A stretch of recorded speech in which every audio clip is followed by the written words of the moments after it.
आइए भक्तों, सुनते हैं माघ मास शुक्ल पक्ष जया एकादशी व्रत की कथा। यह एकादशी का व्रत सभी प्रकार के पापों को नष्ट करने वाली है।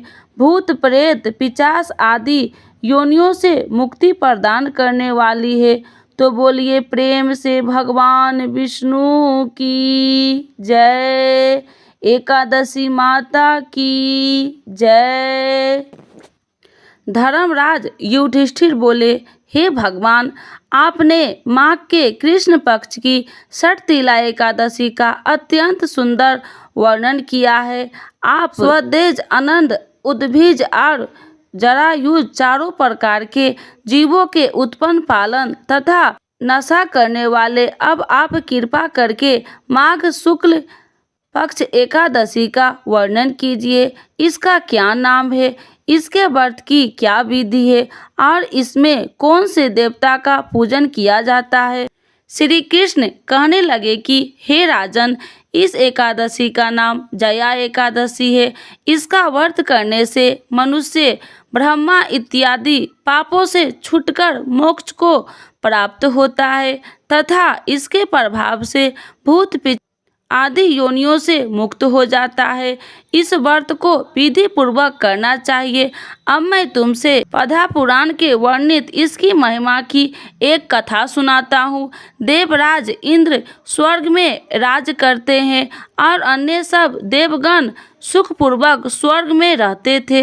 एक समय इंद्र अपनी इच्छा अनुसार नंदवन में अप्सराओं के साथ विहार कर रहे थे और गंधर्व गान कर रहे थे।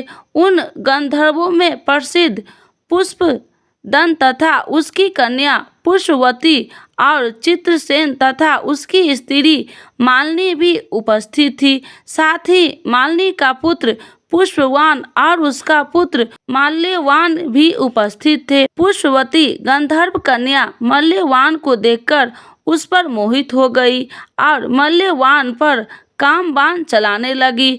उसने अपने रूप, लावण्य और हाव भाव मल्यवान को वश में कर लिया। हे राजन, अब पुष्पवती अत्यंत सुंदर थी। अब वे इंद्र को प्रसन्न करने के लिए गान करने लगी, परंतु परस्पर मोहित हो जाने के कारण उनका चित्त भ्रमित हो गया था। उनके ठीक प्रकार न गाने तथा स्वर ताल ठीक नहीं होने पर इंद्र उसके प्रेम को समझ गया और उन्होंने इसमें अपना अपमान समझकर उनको श्राप दिया। इंद्र ने कहा कि मूर्खों, तुमने मेरी आज्ञा का उल्लंघन किया है, इसीलिए तुम्हारा धिक्कार है। अब तुम दोनों स्त्री पुरुष के रूप में मृत्यु लोक में जाकर पिशाच रूप धारण करो और अपने कर्मों का फल भोगो। इंद्र को ऐसा श्राप सुनकर वे अत्यंत दुखी हुए और हिमालय पर्वत पर दुखपूर्वक अपना जीवन व्यतीत करने लगे। उन्हें गर्भंध रस तथा स्पर्श आदि का कुछ भी ज्ञान नहीं था। वहाँ उनको महान दुख मिले रहे थे। उन्हें एक क्षण के लिए भी निद्रा नहीं आती थी। उस जगह अत्यंत शीत तथा इसके उनके रोंगटे खड़े रहते थे और मारे शीत के दांत बजते रहते। एक दिन पिशाच ने अपनी स्त्री से कहा कि पिछले जन्म में हमने ऐसा कौन से पाप किए थे जिससे हमको यह दुखदायी पिशाच योनि प्राप्त हुई है। इस पिशाच योनि से तो नरक के दुख सहना ही उत्तम है, अतः हमें अब किसी प्रकार का पाप नहीं करना चाहिए। इस प्रकार विचार करते हुए वे अपने दिन व्यतीत कर रहे थे। दिव्य योग से तभी माघ मास में शुक्ल पक्ष की जया नामक एकादशी आई। उस दिन उन्होंने कुछ भी भोजन नहीं किया और न कोई पाप कर्म ही किया, केवल फल फूल खाकर ही दिन व्यतीत किया और सायंकाल के समय महान दुख से पीपल के वृक्ष के नीचे बैठ गए। उस समय सूर्य भगवान अस्त हो रहे थे।